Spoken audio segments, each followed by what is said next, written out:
boa tarde a todos e a paz do Senhor Jesus Cristo. Olha, o assunto que eu vou trazer para vocês é muito sério. Por quê? Eu quero comentar com vocês aqui sobre pastores que têm preço. É isso daí, pastores que estão se vendendo. Estão vendendo a sua igreja para grupos políticos. Há pastores se vendendo para o Bolsonaro, como vocês sabem muito bem, mas há pastores se vendendo para Luiz Inácio Lula da Silva também. Dos dois modos estão errados, porque a igreja tem que ser igreja e não palanque para político, qualquer que seja, ok? Porque político você sabe como que é. Os caras aparecem prometendo uma coisa, daqui a pouco vira o pior inimigo de todos nós. Nós temos visto isso acontecer de forma corriqueira. Mas eu quero comentar com vocês aqui sobre isso. Nós sabemos muito bem o preço que foi pago pela igreja e pela vida desses pastores. Em 1 Pedro, capítulo de número 1, verso de número 18, o apóstolo Pedro disse assim: sabendo que não foi com coisas corruptíveis como prata ou ouro que foste resgatado da vossa vã maneira de viver, né? Mas aí ele diz, mas com precioso sangue de Cristo, como um cordeiro. Meu irmão, a igreja foi comprada por sangue de Cristo. Esse é o preço que foi pago pela igreja. Eu não aceito. Você não deve aceitar que pastor algum venda você e a sua igreja pelo vil metal, porque o preço que foi pago pela tua alma foi um preço muito alto. Então vou apresentar para vocês aqui os pastores que têm preço, pastores que estão vendendo a sua igreja, tanto para Luiz Inácio Lula da Silva, que já está fazendo encontro com um monte de pastores aí para 2022, tá? A gente sabe os encontros que está acontecendo. Vou mostrar aqui rapidamente para você entender que há também do lado do PT, como há também do lado do Bolsonaro. Está aqui, ó. O PT está investindo muito na aproximação com os pastores, todos os jornais estão mostrando isso, está aqui, ó. O PT investe em aproximação com os evangélicos, e aqui tem os pastores que são os pastores do Lula, né? Aqui você vai conhecer alguns pastores que já são contados como os pastores de Luiz Inácio Lula da Silva. Eu não vou trazer todos os nomes, mas está aí, ó, passando para vocês os pastores que são os pastores de Luiz Inácio Lula da Silva.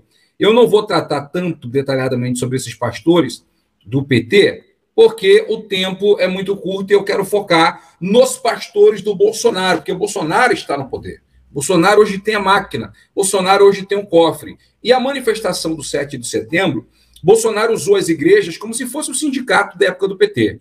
60% de todo o povo que foi para a rua no dia 7 de setembro eram pessoas das igrejas evangélicas, que os políticos pararam os ônibus nas portas das igrejas e os pastores empurraram as ovelhas para encher a rua em apoio ao Bolsonaro. Fora isso, Bolsonaro passa 15, 20 minutos no meio de cultos, em que a pessoa está lá adorando a Deus no culto, daqui a pouco vamos ouvir o presidente Jair Bolsonaro. E Bolsonaro passa 20 minutos contando a sua politicagem. Olha, absurdo o que está acontecendo nesse país. Se estão dando tempo para o Bolsonaro, quando vier um outro presidente, vão ter que dar o mesmo espaço. Ok? Essa é a verdade, não tem para onde correr. Mas vamos ver aqui os pastores que foram comprados por Bolsonaro. Bolsonaro usou aí, como vocês sabem muito bem, um acordo que aconteceu, que havia uma dívida das igrejas de 1 bilhão e 600 milhões, uma dívida de diversas igrejas. Aí um grupo de pastores foram até o Bolsonaro, para o Bolsonaro negociar essa dívida, e o Bolsonaro negociou. O Bolsonaro não disse que iria derrubar a dívida direto, mas acertou o Congresso, para o Congresso derrubar a dívida das igrejas. E aí o que aconteceu? Esses pastores ficaram fiéis ao Bolsonaro. Então o preço, está aqui o preço para vocês saberem, as igrejas que pagaram só dívida. Mais de 80% da dívida das igrejas são de apenas 16 entidades. Olha aí, o grupo religioso deve 1 bilhão e 600 milhões em imposto. Nenhuma deve menos de 20 milhões. Aí você está vendo aqui, né? Valdomiro Santiago, o Estevão Hernandes, o R.R. Soares, entra aí as dívidas da Universal também, que está em outros grupos, está aqui, ó. Cerca de 80% das dívidas daqui, ó, de 9.230 grupos evangélicos, católicos, espírita e islâmico brasileiro estão concentrados em um grupo de 16 entidades. Entra vários aqui, mas quem foi atrás do Bolsonaro para perdão da dívida foi principalmente as igrejas, tá? Entre 16 superdevedores, nenhuma instituição tem uma dívida menor do que de 20 milhões. Olha aí, ó. A igreja não precisa pagar imposto. Mas a CSLL, Contribuição Social sobre o Lucro Líquido, e a contribuição previdenciária precisavam ser pagas. Algumas instituições religiosas tentavam driblar a legislação e são autuados pela Receita Federal. Elas distribuíam parte da arrecadação entre os principais dirigentes e lideranças sem pagar os tributos obrigatórios. Tá aí. Em março desse ano, o Congresso isentou as igrejas do pagamento da CSLL. O presidente Jair Bolsonaro tinha vedado esse projeto porque a área econômica do governo entendeu que isso poderia violar a lei de responsabilidade fiscal. E, segundo Bolsonaro, poderia dar impeachment, poderia ser crime de responsabilidade.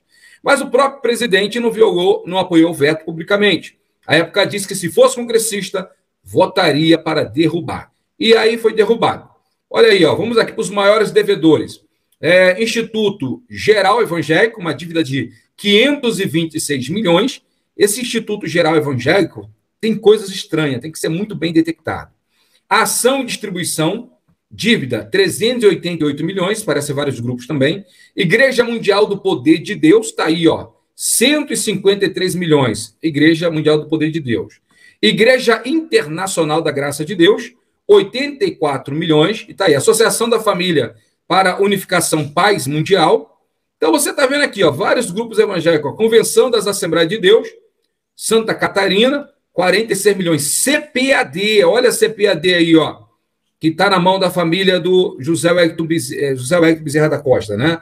43 milhões. Olha aí, a Renascer em Cristo, do Hernandes e da Sônia Hernandes, 40 milhões. E aqui há outras igrejas também. Até a Testemunha de Jeová entrou no rolo também deve aí a situação. Mas quem foi atrás do Bolsonaro foi os pastores evangélicos. E aí o que aconteceu? Bolsonaro fez um acordo com a bancada evangélica para acertar e perdoar a dívida das igrejas, e esses pastores agora lambem a bota do Bolsonaro, bota Bolsonaro em cima dos púlpitos, usa as igrejas em campanhas e manifestação pró-Bolsonaro, ou seja, venderam a igreja para pagar as suas dívidas. Isso é uma pouca vergonha. A igreja não precisa disso e não precisava disso.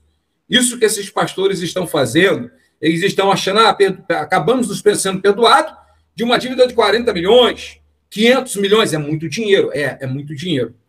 Mas o que esse pessoal está fazendo vai gerar também um peso muito grande para a igreja de forma histórica e geral. Eu não concordo com isso, tá? São dívidas que esses pastores criaram, pastores que tentaram fraudar a Receita Federal, que tentaram fazer negócios escusos, e agora, para pagar essa dívida do que foram descobertos, fazendo coisa errada, eles têm aí que botar político em cima do púlpito das igrejas. É um verdadeiro absurdo. É uma verdadeira falta de vergonha na cara. Deus vai cobrar a cada um.